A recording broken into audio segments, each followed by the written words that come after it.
ফিলিস্তিনিদের দুর্দিনেও গভীর ঘুমে আচ্ছন্ন প্রতিবেশী আরব দেশগুলো। এমন নিষ্ক্রিয়তার কারণে আরব নেতাদের ওপর ভীষণভাবে ক্ষুব্ধ গাজাবাসী। কদিন আগে সেই ক্ষোভের বহিঃপ্রকাশ ঘটে মার্কিন সংবাদ মাধ্যম সিএনএনের ধারণ করা একটি ভিডিও ক্লিপসে। ওই ভিডিওতে দেখা যায় বাধ্য হয়ে বালির মধ্যে মিশে যাওয়া ত্রাণের আটা কুড়াচ্ছেন একজন ফিলিস্তিনি মা।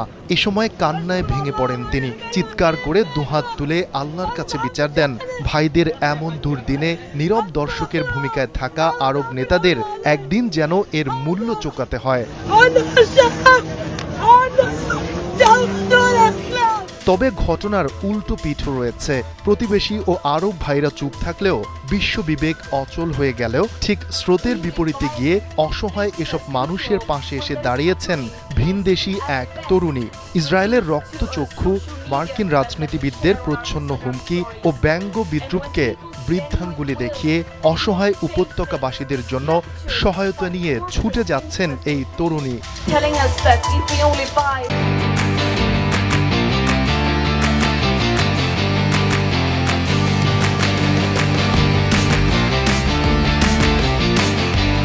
Walton Washing Machine.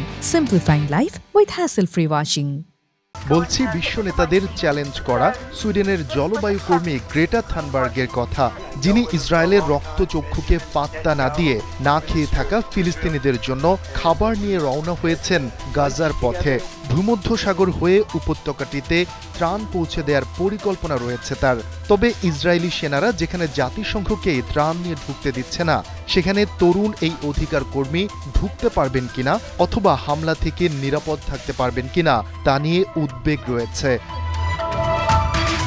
এদিকে শুরু থেকেই ইসরায়েলকে অন্ধ সমর্থন দিয়ে আসা যুক্তরাষ্ট্রের সিনেটর লিন্ডসে গ্রাহাম গ্রেটাকে হুমকি ও ব্যঙ্গ করে রীতিমতো তোপের মুখে পড়েছেন।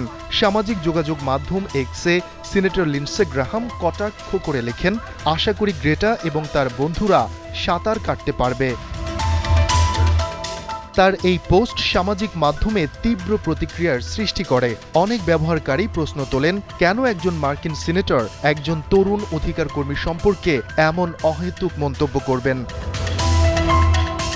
এক্স ব্যবহারকারীরা প্রশ্ন তোলেন, কেন একজন মার্কিন সিনেটর একজন তরুণ জলবায়ু কর্মীকে হুমকি দিচ্ছেন এবং কেন একজন ৬৯ বছর বয়সী মার্কিন সিনেটর ২২ বছর বয়সী সুইডিশ কর্মীর ডুবে যাওয়ার ঘটনা নিয়ে রসিকতা করবেন।